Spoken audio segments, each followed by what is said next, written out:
गुरुदेव, आत्मविश्वास के लिए क्या पाठ और क्या मंत्र करें ताकि कहीं अकेले जाने या किसी मीटिंग पर स्वयं को प्रस्तुत करने के समय घबराहट ना हो? भगवान सूर्य से संबंधित जितनी भी जाप हैं, जितने भी पाठ हैं, जितनी भी विधियां हैं, गायत्री का पाठ है, आदित्य हृदय स्तोत्र बहुत अद्भुत काम करता है।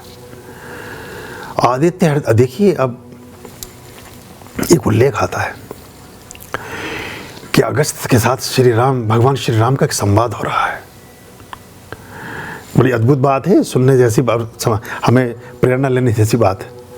कहते हैं जब रामायण का युद्ध प्रारंभ होता है, लंका की लड़ाई हो जाती है और दोनों तरफ से संघर्ष प्रारंभ हो जाता है, संग्राम प्रारंभ हो जाता है, तो भगवान श्री राम अगस्त से कहते हैं, अगस्त ऋषि से, कि ये एक तो ब्राह्मण है रावण, और दूसरा जो जनता निरीह है इसका कोई योगदान नहीं। तो जब मैं उतरता हूँ ऐसे, देखिए वो कहते हैं जब मैं उतरता हूँ तो थोड़ा सा मन में एक संशय रहता है। दूसरे भाव में कहूँ तो कहते आत्मविश्वास थोड़ा डिगता है कि इन्हें मारूं कि छोड़ दूं, इन पे प्रहार करूं कि इन्हें बख्श दूं, करूं क्या? तो कहते आदित्य नारायण हृदय स्तोत्र का पाठ कीजिए। और आदित्य नारायण हृदय स्तोत्र का जन्म वहीं होता है, तब तो युद्ध परिश्रांति, आप जब जहाँ शुरू करेंगे ना उसको, तो वहीं से उसकी वो पंक्तियां प्रारंभ, वहीं उसका जन्म हुआ। तो आदित्य हृदय स्तोत्र के पाठ के बाद फिर भगवान श्री राम ने प्रत्यंचा पर अपने तानी और फिर संग्राम को विभीषण, मतलब बहुत ही विलक्षण ढंग से फिर उसको अंजाम दिया और भीषण संग्राम फिर शुरू किया।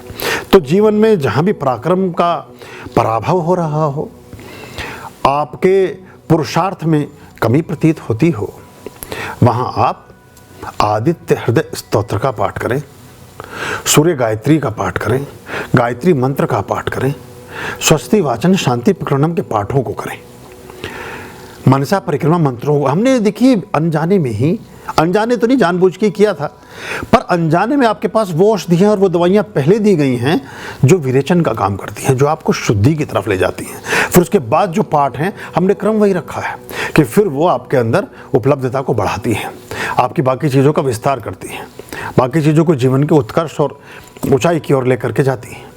तो ये सब पाठ करने से ये चीज़ें ठीक होती हैं। गुड़ से भी, गुड़ के और अनार के प्रयोग से भी सूर्य को बल मिलता है और आपको सूर्य का बल मिलता है, मतलब ये वाइस वर्सा होता है एक्चुअली। यत पिंडे तत् ब्रह्मांडे, जो आपके पिंड, आपके शरीर में, आपके मन मस्तिष्क खोपड़ी में, शरीर में जो चीज़ है वो पूरे ब्रह्मांड में है। तो आप इधर कुछ चीज़ कम ज़्यादा करते हैं, वहाँ भी कोई चीज़ बैलेंस होनी शुरू हो जाती है। रात्रि के समय बिना मसाले का 40 ग्राम, 20 ग्राम, 25 ग्राम, 30 ग्राम गुड़ 1 गिलास दूध में डालिए, उसे पकाना नहीं है, बिना मसाले का, अंडरलाइन कर लेना, काले से रंग का होता है, देखने में अच्छा नहीं लगता, गुड़ वही लाभकारी है। ये जो पीला पीला सुंदर सुंदर, अब देखिए सारी ही सुंदर चीज़ें बहुत अच्छी हों ये ज़रूरी नहीं है। आपने गुरुजी ऐसे चुने हैं, बहुत सुंदर सुंदर गुरु समाज में हैं, लेकिन वो आपको पसंद नहीं आए, तो कभी कभी कम सुंदर चीज़ें भी थोड़ा काम आ जाती हैं अपने, तो वो थोड़ा देखने में काला काला सा लगेगा, आप पसंद प्रथम दृष्टा नहीं उठाएंगे उस गुड़ को, पर काम वही आएगा आपके। उस बिना मसाले के गुड़ को दूध में डालें, 5-10 मिनट उसे घुलने दें, पकाना नहीं है, डालकर घोलना है, और फिर उसको सिप करके पिएं। और अगर उसमें एक आध चुटकी आप हल्दी की भी लगा लें तो ये पौरुष और पुरुषार्थ को बहुत बढ़ाता है और ये आपके शरीर में बल को उत्पन्न करता है, क्योंकि आत्मविश्वास का एक गहरा संबंध आपके बल से भी है। और सूर्य और मंगल की युतियाँ भी आपको आत्मविश्वासी और बलिष्ठ बनाती हैं।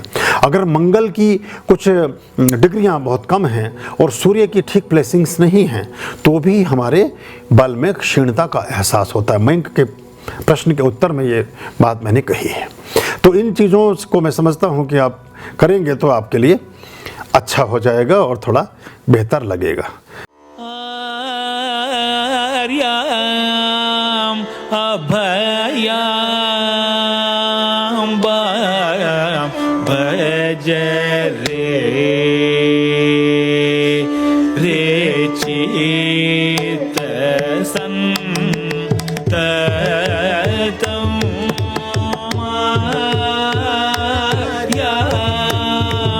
अभयाम